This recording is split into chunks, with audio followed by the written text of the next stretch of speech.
Alors l'artisanat, le terroir, c'est des métiers passionnants. On rentre dedans et puis on met le doigt dedans et on y passe le bras. Leurs gestes sont précis.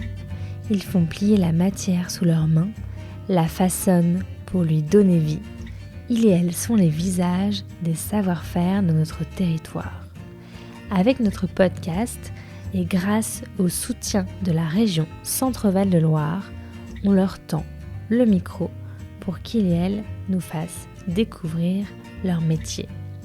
Bienvenue dans le podcast de l'or dans les mains. Les poires tapées, c'est un savoir-faire qui remonte au XIIe siècle. De retour des croisades, les paysans ont appris à conserver les fruits en les faisant sécher, ce qui permettait de les conserver plusieurs années. Ce savoir-faire a été redécouvert par Christine et Philippe qui remettent en état des vieux fours de leur village pour réhabiliter cette ancienne recette. Ils créent alors de nombreux produits à base de pommes et poires tapées et sont désormais courtisés par des restaurants et leurs chefs dans toute la région. Je retrouve Philippe dans sa boutique pour qu'il nous raconte son histoire. Bonjour Philippe. Bonjour. Vous pourriez vous présenter en quelques mots? Alors, Philippe Blot, je suis producteur de poires et de pommes tapées et gérant avec mon épouse de la société Reine de Touraine qui fait les derniers produits de fruits cuits de Touraine, c'est-à-dire la poire tapée, la pomme tapée et aussi le pruneau de Tours qui est le plus vieux pruneau de France. C'est un métier qui avait disparu et que vous avez un peu réinventé? Alors ça avait totalement disparu à partir du moment où les dernières facturations de poires tapées, pommes tapées en Touraine ont été faites connues sont en 1932. Alors la poire tapée, pommes tapées et pruneaux n'ont pas disparu totalement puisque ça continue à se faire dans les fours de cuisinières dans les fermes. Ce qui avait disparu, c'est la technique des grands fours. C'est-à-dire c'est dans des grands fours où on met 180 kg ou 200 kg de poires d'un seul coup pour faire des poires tapées. Bon, les prunes, c'est 90 kg, les pommes, c'est 180 kg. C'est des grosses quantités, on va dire. Mais alors, c'est quoi une poire tapée ou une pomme tapée? Alors, c'est avant tout une technique de conservation. Poire tapée, pomme tapée sont des fruits qui ont été déshydratés dans un four à bois.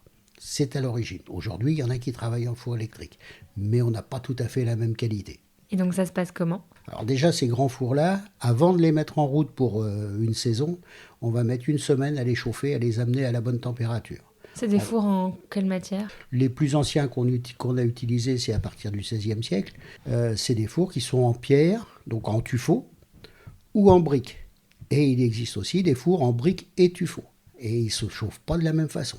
Donc on va chauffer le four. Donc ces fours-là ont horreur du choc thermique. Donc la première chose qu'il va falloir faire, ça va être de les chauffer tout doucement, de les monter tranquillement en température. Premier jour, on va faire une chauffe avec l'équivalent d'un gros fagot de bois. Surtout pas utiliser de sarment parce que c'est trop violent. Avec du bois assez, on va dire assez fin pour faire une chauffe qui va être toute douce. Le lendemain, on va faire une deuxième chauffe qui va être un petit peu plus forte. On double, grosso modo, on double la quantité de bois à chaque chauffe. Pour arriver au bout de 5 jours à mettre carrément pratiquement un demi-stère de bois dans le four et c'est une grande chauffe. Et là, le four va être prêt à travailler. Donc c'est plusieurs jours de travail. Donc c'est une semaine de travail pour mettre le four en route. Et ensuite? Et après, il va pouvoir travailler pendant 6-7 mois, puisqu'on ne va plus avoir de descente de température, surtout d'humidité. Le four étant chaud, il n'y aura plus d'humidité qui sera dedans, et on va pouvoir travailler pendant plusieurs mois de suite. Nous, on commence au mois de septembre. Là, on vient de commencer les premiers fours, et on va finir fin juin, début juillet. Si les récoltes sont suffisantes pour aller jusqu'à cette période-là. Est-ce que vous avez vos propres poiriers et vos propres pommiers? Alors non, on n'a pas nos propres vergers, chacun son métier. Alors, les arboriculteurs savent très bien travailler à un tel point, c'est que dans les années 60-70, les fruits de Touraine étaient connus comme les meilleurs fruits de France. Quand on voulait des fruits de première qualité, il fallait venir chercher en Touraine. On travaille avec des arboriculteurs qui ne sont pas forcément bio, mais qui travaillent en ce qu'on appelle en agriculture raisonnée. Ils traitent ce qu'il faut, quand il faut, mais pas plus qu'il faut. Nous, on s'est transformés. Eux, ils savent bien cultiver. Et donc ces fruits, ils arrivent quand ils sont récoltés en Alors septembre? Là, les récoltes ont commencé donc pour la William aux alentours du 15 août en Touraine. Le temps qu'elle soit cueillie, triée, calibrée, et amenés à la bonne maturité, ce qui fait qu'on allume les fours dernière semaine d'août pour commencer les premières fabrications, première semaine de septembre. Et vous les coupez avant de les mettre dans le four ? Les poires, elles sont entières. On enlève juste la peau. On laisse les poires entières et c'est par la chaleur du four qu'on va les déshydrater. C'est une technique de conservation. Pourquoi on appelle ça taper ? Alors taper, parce qu'avant leur dernier passage au four, on va les aplatir. Taper en vieux français, ça voulait dire aplatir. Donc finalement, c'est des poires et des pommes presque plates. Elles sont plates. Plates. Ça fait grosso modo entre 5 et 10 mm d'épaisseur. Et en fait, on les aplatit, c'est pour pouvoir finir la déshydratation à cœur. Parce que ce qui fait pourrir les fruits, c'est l'eau. Quand on arrive au bout du 4e jour, le vendredi, à des fruits qui sont tout fripés, on voit bien qu'à l'extérieur, ils sont parfaitement déshydratés. Mais à cœur, on n'en sait rien, elles sont entières. Donc près des pépins, on n'en sait rien. En les aplatissant, on va avoir une faible épaisseur. Ça augmente la surface du fruit.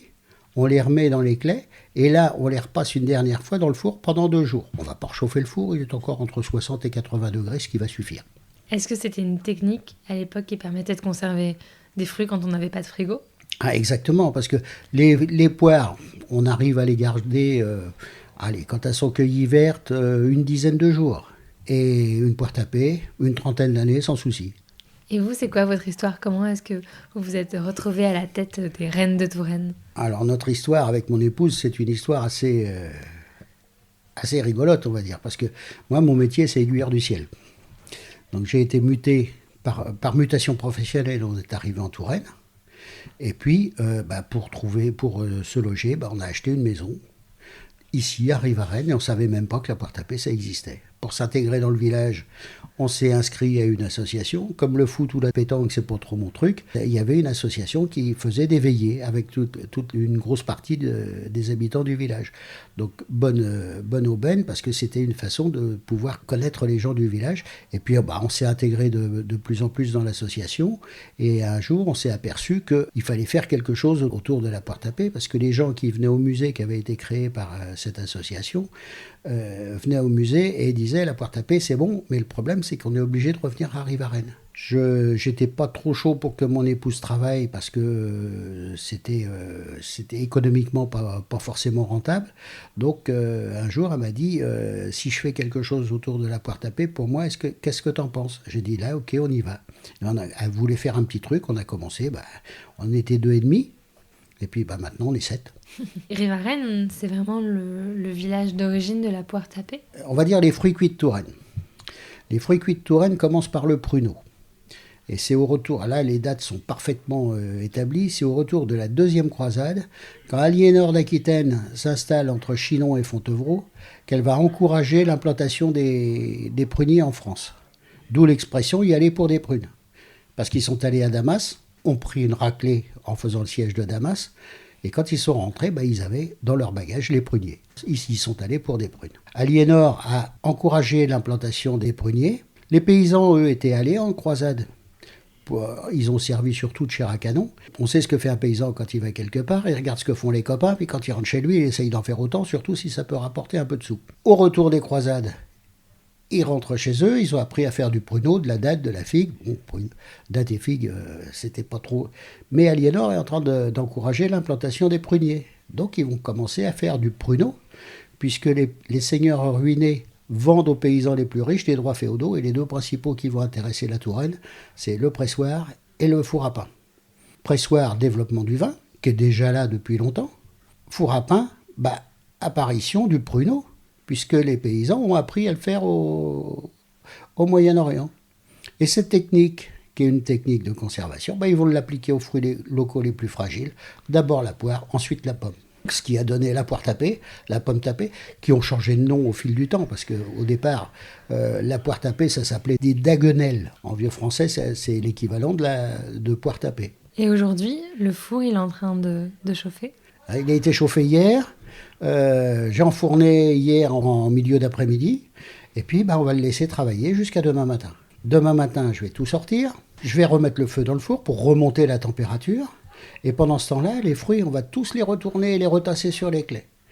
Parce que ça déshydrate plus d'un côté que de l'autre. Et contrairement à ce qu'on peut penser, c'est côté voûte que ça déshydrate le plus et non pas côté sol, même si la sol paraît plus chaude que la voûte puisqu'on fait le feu dessus. Donc on va les retourner. Pendant ce temps-là, le four va chauffer. Une fois que le four va être arrivé à la bonne température, qui va être déterminée en fonction de l'avancement des fruits, donc là c'est tout le savoir-faire et le feeling qui va jouer. Les fruits retournés, le four arrivé à température, on nettoie le four comme pour faire du pain et on va réenfourner. Jusqu'à, là on est mercredi, donc jeudi matin, même opération. On sort tout, on retourne, on remet le feu. Une fois que tout est fait, on réenfourne et on va attendre le vendredi. Donc vendredi matin, ça va être un peu particulier. On va sortir les claies une par une, mettre les poires en tas sur la claie, de façon à ce qu'elles refroidissent moins vite. Parce qu'on va les aplatir avec un instrument qui est typique de Rivarennes, qui s'appelle une platissoire. Une fois que les fruits vont avoir été aplatis, pour pouvoir finir la déshydratation à cœur, on va les réenfourner une dernière fois pour 2 jours, sans rechauffer, puisque le four est encore entre 60 et 80 degrés et que ça suffit pour finir le peu de déshydratation qui est nécessaire. Donc éplucher lundi matin, sorti du four dimanche dans la journée, 180 kg le premier jeu d'enfourner, il va rester entre 20 et 25 kg qui après tri vont nous donner 18 kg. Parce que dans le lot, il y en a qui ont pris un petit coup de feu, il y en a qui ont pris un coup de couteau à l'épluchage, il y en a qui ont des formes bizarres. Alors toutes celles-là, on les élimine. Bon, elles ne vont pas être éliminées définitivement puisqu'elles vont servir à faire des produits annexes, hein, des purées, des confitures, des crèmes aussi, une crème de poire tapée, un produit qu'on a créé. Hein. Et ça va permettre d'avoir pratiquement 0 perte. Et qu'est-ce que vous avez envie de dire aux jeunes qui hésiteraient à aller vers des métiers comme ça, de la gastronomie, de la production, de l'artisanat? C'est sûr. Alors l'artisanat, le terroir, c'est des métiers passionnants. On rentre dedans et puis on met le doigt dedans et on y passe le bras. Merci Philippe. Voilà. Et voilà. Fin de l'épisode. C'était un podcast de l'or dans les mains avec le soutien de la région Centre-Val de Loire. Merci à Malo de Saint-Venant pour le montage et à Oscar Meurer pour la musique. De l'or dans les mains est une association qui a pour mission de sensibiliser la nouvelle génération aux métiers manuels. Nous concevons des outils pédagogiques comme ce podcast pour faire découvrir aux jeunes ces métiers et nous intervenons dans les établissements scolaires avec les artisans du podcast pour susciter des vocations. Vous pouvez nous suivre sur les réseaux sociaux, vous abonner à notre newsletter et même adhérer à notre association. À très bientôt!